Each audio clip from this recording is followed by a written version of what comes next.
They seated me at the far end of the long oak table, as if distance could soften the blow they had already prepared. My brother, Dorian, sat at the head, preening like a king awaiting his crown. My mother, Seraphine, adjusted his tie with a smirk, while my father, Lucian, didn't even bother to look at me. He was too busy calculating the millions he was about to control. I'm Nadia. I'm 24 years old, and in the next 10 minutes, my family is going to laugh as they hand me exactly $10. What they don't know is that within 30 days, I'll be the only one left with a roof over my head. This is an original story crafted by Revenge Pulse for educational and inspirational purposes. It explores the power of resilience and intelligence in the face of toxic family dynamics and does not depict any specific real-life individuals. The lawyer, Keaton Voss, opened the file with a heavy snap. To Dorian Evers, he began, your grandfather leaves a trust in the amount of $5 million and oversight of all Evers properties. Dorian's grin was predatory, Seraphine whispered, as it should be. Then, Keaton's voice dropped. To Nadia Evers, your grandfather leaves a single check in the amount of $10. A sharp, mocking laugh escaped my mother. A symbolic gesture, she mused, fitting for someone with so little to offer. My father added coldly, some people benefit from modest starts. Don't spend it all in one place. Nadia, the check slid across the table thin, mocking, and pathetic. I didn't touch it. I kept my hands in my lap, feeling the heat of their dismissal. But then, Keaton pulled out a small, heavy envelope. There is one more item, addressed specifically to Nadia. It was to be delivered only if the family accepted the first part of the will without contest. Seraphine's composure flickered. A clerical leftover. Surely. Anders was sentimental. Keaton didn't hand it to her. He placed it directly in front of me. The instructions say this is your true inheritance. Everything else was just a test. My father scoffed. Scraps change nothing. We have the millions. Nadia, you have a letter. Go play with your paper. They rose, already discussing investment portfolios and gala invitations, erasing me from the room before I had even stood up. I gripped the envelope. It was light, but it felt heavier than the $5 million they had just won. Their victory felt absolute, but as I felt the jagged edge of a brass key inside the paper, I knew the game hadn't even started yet. I followed my family out of the study, the envelope heavy in my palm. My mother, Seraphine, paused at the door, glancing at me like I was a piece of furniture that didn't match the room. Don't read too much into that letter. Nadia, she said, her voice dripping with artificial pity. Your grandfather liked empty gestures, and you always had a habit of misinterpreting them. My father, Lucian, added without looking back. I didn't answer. Silence had been my only weapon for years. I was 8 when I first realized I could vanish while standing right in front of them. My brother, Dorian, had won a gold trophy loud and gaudy. Seraphine placed it on the mantel like a holy relic. My small blue science ribbon, which I'd worked on for months, sat nearby. By dinner, it was gone. You're too sensitive. Nadia. Seraphine had told me when I asked. Focus on what truly matters. Dorian just smirked. If it mattered, you would have won gold. The only person who ever truly saw me was my grandfather, Anders. During our weekends at the lake house, he'd sit with me, repairing old fishing rods with a patience my father never possessed. You don't have to speak loudly to be heard. Nadia, he told me once. Still water shows you everything. People show you even more if you just listen longer than they do. Dorian hated those weekends. She gets special treatment, he'd whine. Lucian would agree, telling Anders he was coddling me. But Anders would just smile and say, I am teaching her. Standing in the hallway now, listening to them divvy up the Evers fortune in the next room, I finally understood. He hadn't just taught me to listen, he'd taught me how to watch for the cracks in their foundation. The envelope in my hand wasn't a gesture. It was the first piece of the puzzle he'd spent 7 years preparing for me. By mid-afternoon, the lake house no longer felt like a home. It felt like a showroom my parents were eager to liquidate. Lucian stood over a cluster of silver heirlooms, flipping each one to inspect the maker's mark. Seraphine moved methodically through the drawers, muttering values under her breath like she was reciting scripture.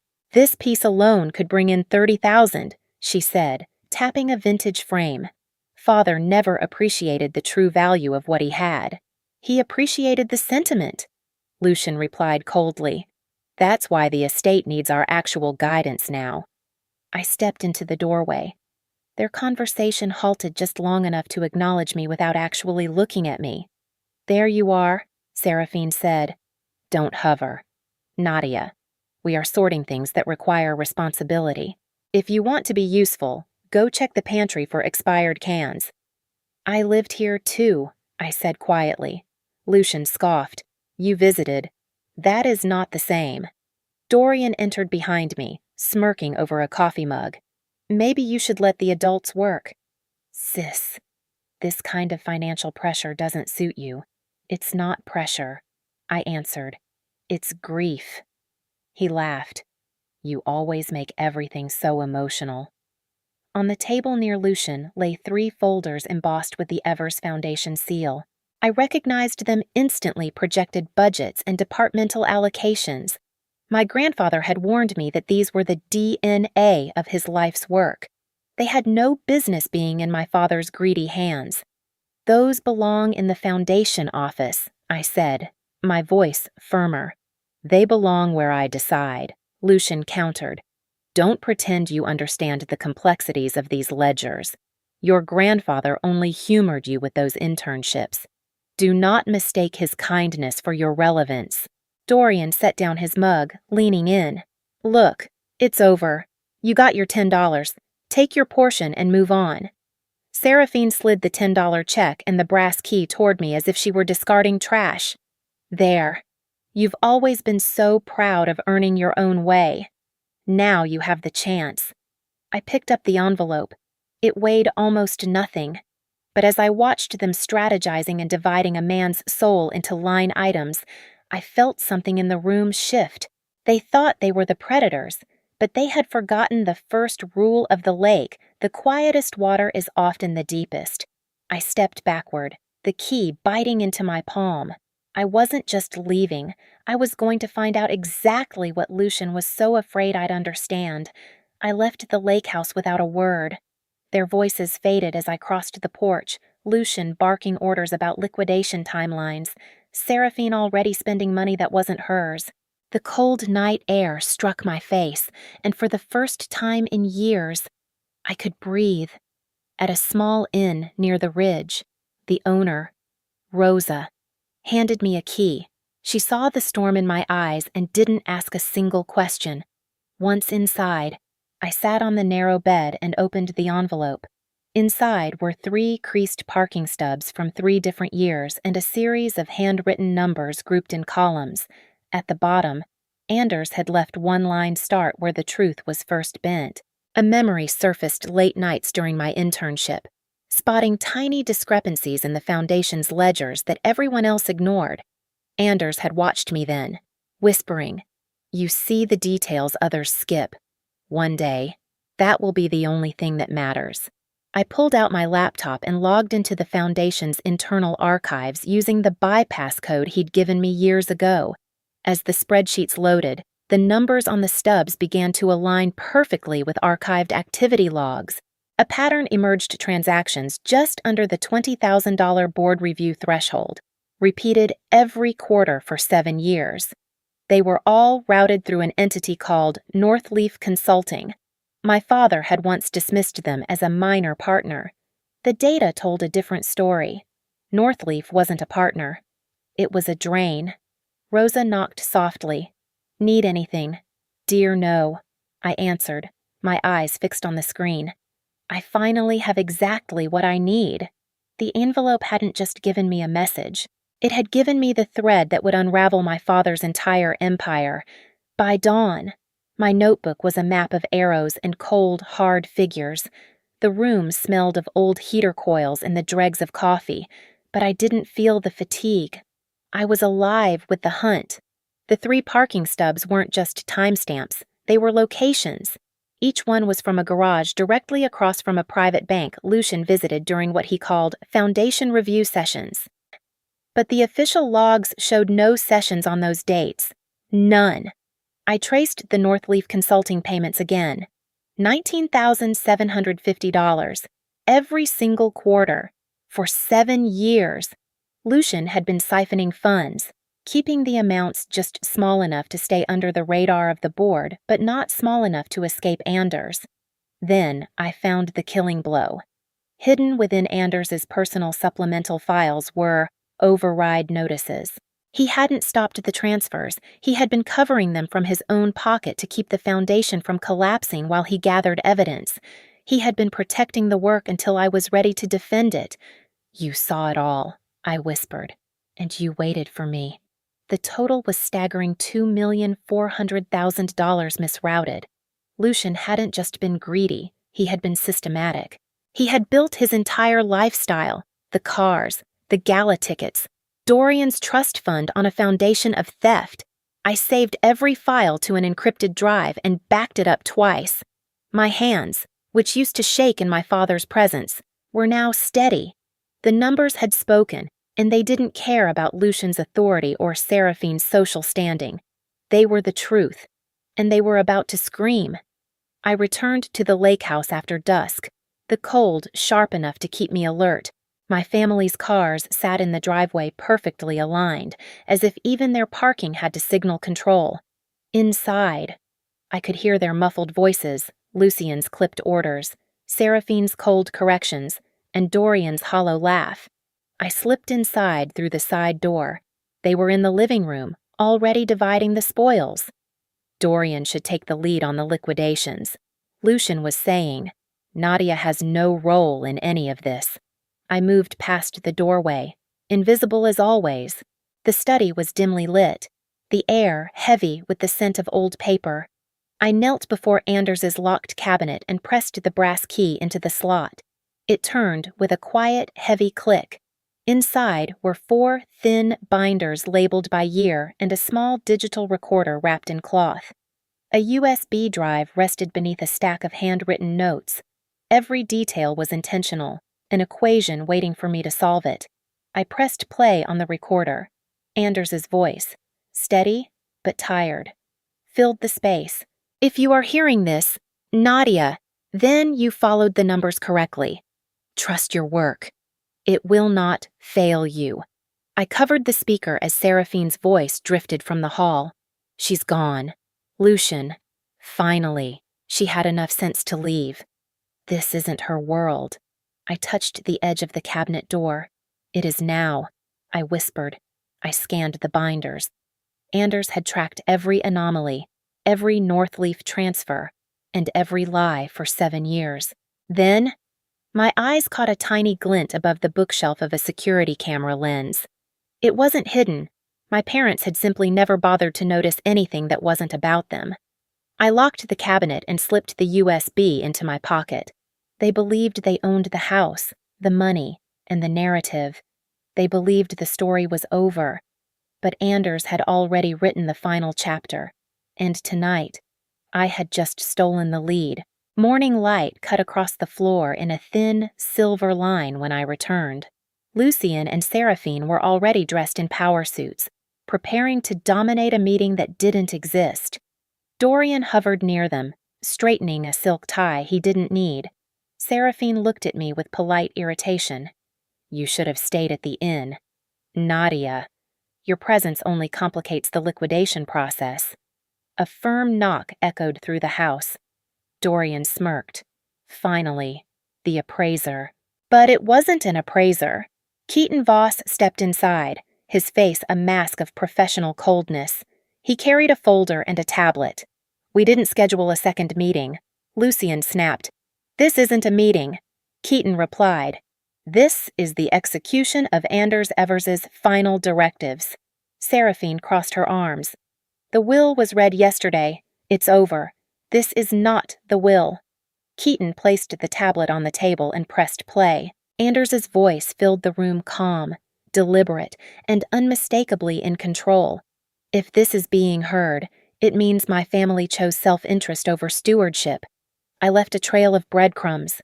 Only one of you was quiet enough to follow them.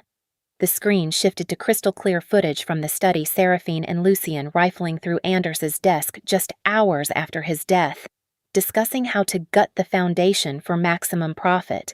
"Mother," Dorian whispered, his face pale. "It's out of context," Seraphine shrieked. Then came the ledger. Line after line of the $19,750 transfers to Northleaf Consulting, each one digitally stamped with Lucian's private authorization code. Keaton opened his folder. "These are the signed directives. Lucien and Seraphine. You retain only your personal assets. Dorian. Your trust is frozen pending an audit. All remaining assets, including the controlling interest in the Evers Institute, transfer to Nadia Evers alone." Lucian's voice cracked. "This is impossible. I'll contest it if you contest," Keaton said. "Every cent defaults to the state." "That was the suicide clause," Anders inserted. Silence crashed into the room. Dorian lunged toward me, his charm replaced by pure venom. "Why you? What did you ever do to earn what belongs to us?" I met his eyes, my voice a steady whisper. "I earned what he saw. You only earned what they needed you to be." I placed the brass key on the table. The soft click sounded like a gavel. For the first time in our lives, they realized they couldn't rewrite the truth. Anders already had. When Keaton left, the house felt hollow, emptied of the fake authority my parents had spent a lifetime building. Lucian stood rigid by the window, his jaw set so tight it looked like it might shatter. Seraphine gripped the back of a velvet chair, her knuckles as pale as bone. Dorian stared at the floor, as if the very grain of the wood had betrayed him. Seraphine spoke first, her voice a thin, desperate thread. "Nadia, this outcome harms everyone. You should reconsider how you proceed. Think of our reputation." I stepped toward the table and gathered Anders's folders. "You never reconsidered anything when it came to me. Reputation was just the mask you used to hide the theft." Lucien turned sharply, his eyes burning. "You think this makes you superior? You think you're better than us now?" "No," I said, looking him dead in the eye. "It makes me responsible. Something you never were." Dorian finally looked up, his resentment curdling into a dark snarl. "You're going to tear this family apart. Nadia, is that what you want?" "The family was already torn," I replied. "You were just the only ones who never had to feel the edges." No one answered. They left one by one Lucien first, his back stiff with a fury he could no longer voice. Seraphine followed, still trying to perform grace even as her world collapsed. Dorian was the last to go, his shoulders tight with a selfish kind of grief that didn't include me. When the front door finally shut, the echo didn't feel like a threat. It felt like a clean slate. The house was different now, not because they were gone, but because I was no longer standing in the narrow, suffocating space they had carved for me. Anders hadn't just left me an empire or a seat at the table. He had left me the one thing they tried to steal since I was 8 years old, the room to breathe. When the house finally settled into silence, I opened the very last envelope Anders had left in the safe. Inside was a short note in his familiar, precise hand. "Power held quietly endures. The lake will show you the rest, if you let it." Beneath the note lay a small brass compass, its edges worn smooth by years of use. I carried it down to the dock. The old wooden boards creaked under my steps, the same rhythm as when I was a child trailing behind him.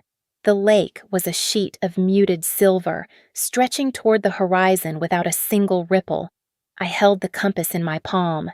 Dorian's voice echoed one last time in my mind. "What did you ever do to earn this?" I closed my fingers around the cold metal. I didn't hold it to claim the inheritance, but to feel the last bit of warmth my grandfather had left for me. He hadn't given me an empire to rule. He had given me the tools to dismantle a lie. "You trusted me," I whispered to the mist. "So I will finally trust myself." I knelt at the edge of the dock and let the compass slip from my hand. It hit the surface of the water without a splash, disappearing into the deep, dark stillness below. For a long time, I just sat there. I wasn't searching for a sign or a deeper meaning. I was just feeling the shift inside me, the weight of my family's expectations finally sinking to the bottom. Anders hadn't asked me to follow his direction. He had simply given me the clearance to choose my own. Before I moved forward, I made sure the past was locked firmly behind me. Here is where they are now. Lucien Evers. The audit I triggered through the Evers Institute uncovered the full extent of the $2.4 million embezzlement. Facing a mountain of federal charges and a reputation in ruins, he was forced to sign over his remaining personal holdings to avoid the maximum sentence. He now lives in a modest apartment, far from the oak tables and silver spoons he once craved. Seraphine. Without the Evers name and fortune to shield her, her social circle vanished overnight. She attempted to contest the suicide clause in court, but only succeeded in draining her remaining savings on legal fees. She now works as a consultant for the very boutique firms she once looked down upon, learning the true cost of actual responsibility. Dorian. His trust remains frozen pending a full investigation into his involvement in Northleaf Consulting. Without his parents to pave the way, he struggled to maintain his lifestyle. He's currently working an entry-level job in another city, finally learning that a trophy is worth nothing if you didn't earn the win. The Evers Institute. Under my leadership, the Foundation has returned to its original mission. We've cleared out the advisory partners and redirected those millions toward actual scientific research. The final reflection. If you have followed my story this far, stay close. We often think that the loudest voices in the room hold the most power, but true strength is found in the still water. The ability to watch, to listen, and to wait for the truth to rise. There are secrets like these in every family, and sometimes hearing someone else's story is the only way to finally hear your own. What's the one thing you've had to listen for in your own life? Tell me in the comments, and if you're ready to stop vanishing and start being heard, hit that subscribe button. I'm Nadia, and this is only the first day of my real life. I'll see you in the next story.